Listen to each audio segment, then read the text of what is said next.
जिया के बेटी घर दुआर कर दे कि पढ़ा जे देगे।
एहनो अजगुत भेलिया कतौ बेटी पढ़ल कैसे।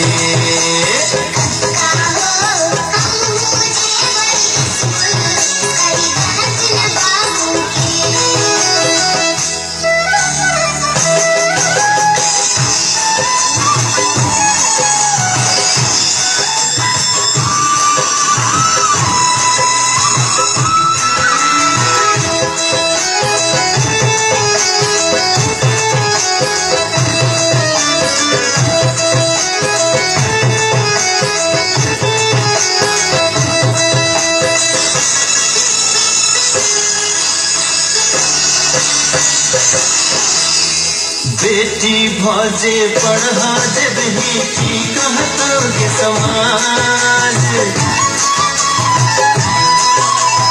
हर घर सा उपराग तो आम सब भाग। हर घर सा उपराग तो आम सब भाग।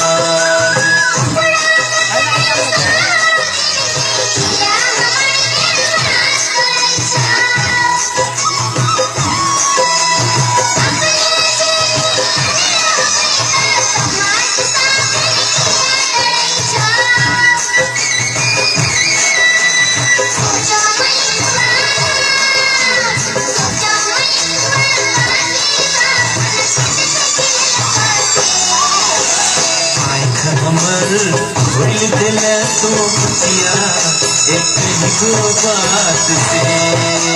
बेटियों के पढ़ब जरूरी है से हमरा बुझा दिल बुझिया गे।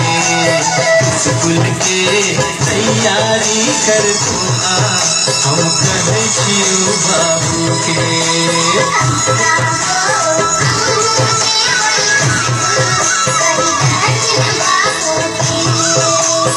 स्कूल के तैयारी कर तो आ हम कहे छियो बाबू के।